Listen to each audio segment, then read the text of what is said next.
Avis vascular centre మన దేశంలోనే the best varicose veins hospitals.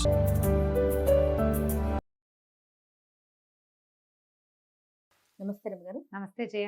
చందమామ కథ ఏదైనా చెప్తారా? దేవుడి సాక్ష్యం కథ చెప్తా. దేవుడి సాక్ష్యమా? దేవుడే సాక్షి. ఓ, దేవుడే సాక్షి కథ చాలా వాటికి అంతే కదా. బాగుంటుంది. చిట్టి కథ మంచి సరదాగా ఉంటుంది. ఒక ఊళ్ళోనట గోవిందప్ప అని ఒక ప్రఖ్యాతుడైన దొంగ ఉన్నట్ట. ఓ, వాడు దొంగతనాల్లో అందవేసిన చెయ్యి అయింది. మామూలు వాడు కాదు. కంటికి తెలియకుండా పాపాలు తీసేస్తాడనమాట. కొంతమంది ఉంటారు అట్లా అవును. చల్లగా చేసేస్తారు. అయితే ఈ గోవిందప్పకి ముందు వెనక ఎవరు లేరు, కానీ ఓ చెల్లెలు ఉండేది. చెల్లెలకు ఒక కొడుకున్నాడు, వాడి పేరు దేవుడు. అయితే ఆ చెల్లెలు ఏం చేసింది, వీడు కొంచెం చురుకైన వాడు, దేవుడు సహజంగా చురుకైన వాడు, మామయ్య దగ్గరికి వెళ్ళి కుల విద్య నేర్చుకోమని పంపించింది. పాత రోజుల్లో కులవృత్తిగా దొంగతనం ఉండేవాళ్ళట. హ్మ్. ఇప్పుడు ఉంటారా అంటే ఎవడికి కులవృత్తి కాదు, ఎవడైనా అవకాశం వస్తే ప్రతివాడు దొంగే. ఇప్పుడు అంతే.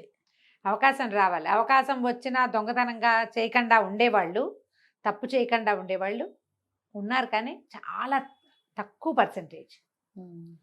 ఆ పరిస్థితిలో మనం ఎలా ప్రవర్తిస్తామో మనకు తెలియని స్థితిలో ఉన్నాం మనం. అవునండి. అవకాశం వస్తే మనం ఏం చేస్తామో మనకు తెలియదు కదా. అవునండి.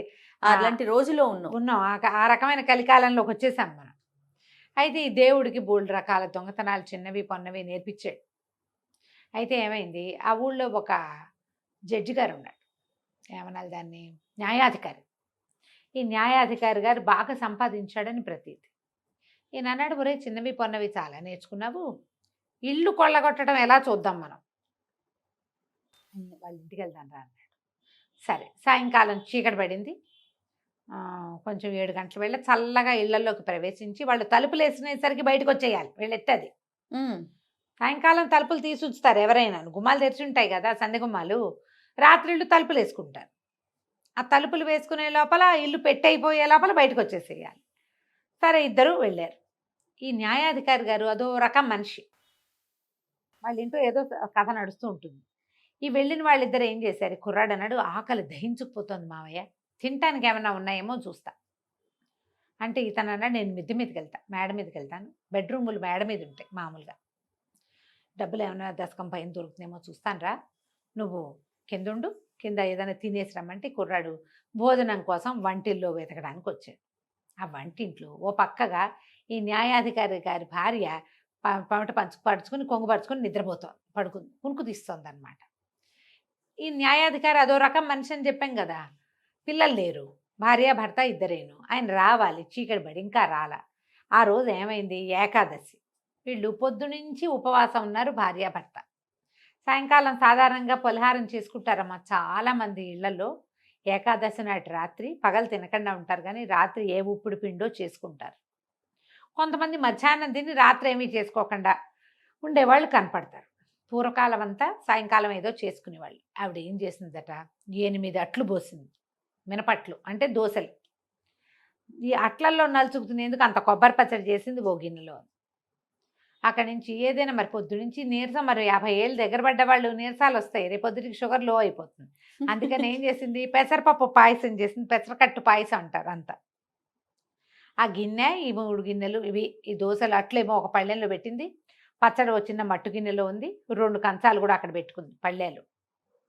ఆయన వచ్చేటప్పటికి కూర్చొని తింటారు. హ్మ్. ఆవిడ ఒక పక్కన కొంగుపరుచుకుని నిద్రపోతుంది. మనవాడు ఏం చేశాడు, కొంచెం ఆవిడ కనపడకుండా కంచాటుగా కూర్చుని అట్లు ఆ పళ్ళెని దగ్గరికి లాక్కున్నాడు, పచ్చడి వడ్డించుకున్నాడు. ఆ 8 దోశలు అయిపోయినాయి, తినేసాడు.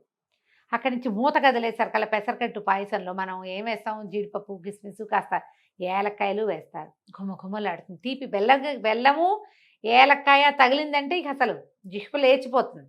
వీడు శుభ్రంగా పెసరకట్టు పాయసం ఉంచుకుని తాగేశాడు మొత్తం. కుర్రాడు కదా, ఒక 20-25 ఏళ్ళు ఉంటాయి. పెద్దవాళ్ళు ఇద్దరు తినగలిగేది, కుర్రాడు ఒకడు అవలీలగా తినేస్తాడు. పోసేసాడు మొత్తం. పోసేసి ఏం చేశాడు, ఈ లోపల వాకిట్లో చప్పుడే. వీడు ఒక్క గంతుతోటి వంటింట్లో ఒక అటకుంటే దాని మీదకి ఎక్కేశాడు. ఎక్కి కూర్చున్నాడు. వాకిట్లో శబ్దమైంది. ఈవిడ లేచి వెళ్ళి తలుపు తీసింది. ఆవిడ గిన్నెలు పళ్ళేలు ఆవిడ చూసుకోవాలి. తలుపు తీయగానే న్యాయవాది మన న్యాయమూర్తి గారు లోపలికి వచ్చాడు. లోపలికి వచ్చి, ఏమే ఏమైనా పలహారం చేసావా అన్నాడు. చేశానండి, కాళ్ళు చేతులు కడుక్కురండి అంది. ఆయన అట్ట పెరట్లోకి వెళ్ళాడు, కాళ్ళు చేతులు కడుక్కున్నాడు. మిద్దె మీద వెతుకుతున్న మామయ్య గోవిందప్ప గారు వెతుక్కుంటూనే ఉన్నాడు. మనిషి వస్తున్నాడని అటకెక్కాడు ఆ మేనల్లుడు. ఆయనకేం దొరకల. ఏం చేద్దాము అని కిందకి రాబోతుంటే మనుషులు పొలకవు కనపడుతోంది. ఏం చేశాడు, ఆ జాగ్రత్తగా దిగి బయట ఉంచున్నాడు. కనపడకుండా దబదబా దిగైపోసి మానేశాడు. నిదానంగా దిగాడు. ఈ లోపల నేను పెరట్లోంచి కాళ్ళు కడుక్కొచ్చి వచ్చి వంటింటో పళ్ళని లాక్కుని కూర్చున్నాడు. మూతీస్తే ఏముంది, గిన్నె ఖాళీ.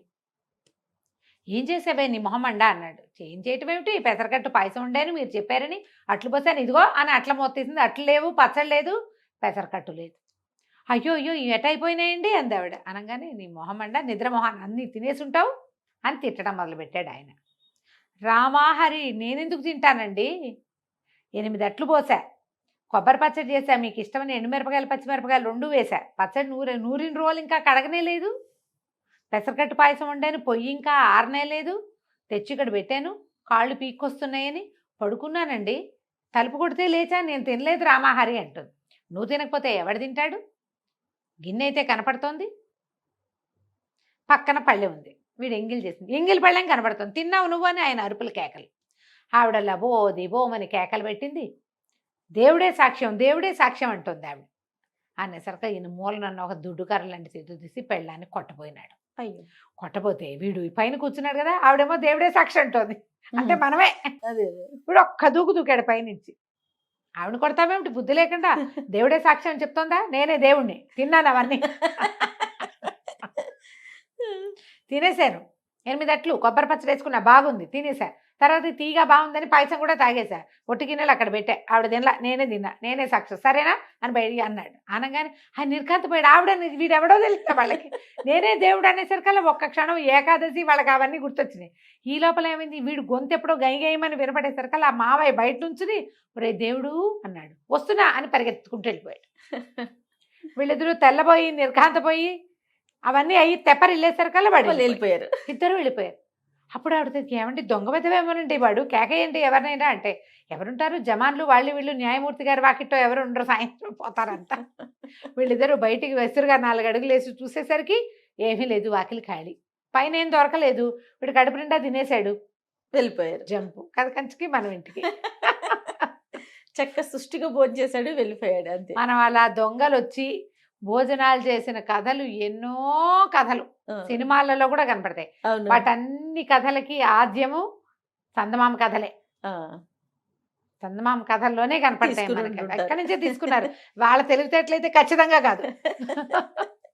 దొంగ మారిపోవటం, దొంగ తమ్ముడు అయిపోవటం, దొంగ మేనల్లుడు అయిపోవటం, మంచిగా మారిపోయి ఇవ్వడం, అవన్నీ కూడా చందమామ కథల్లో 60 ఏళ్ల నాడు 50 ఏళ్ల నాడు రాసిన కథల్ని ఇప్పుడు కాపీ చేస్తున్నారు మన వాళ్ళు, అంతే నిస్సందేహంగా కాపీ క్యాట్స్. నమస్తే రమ్మగారు. నమస్తే.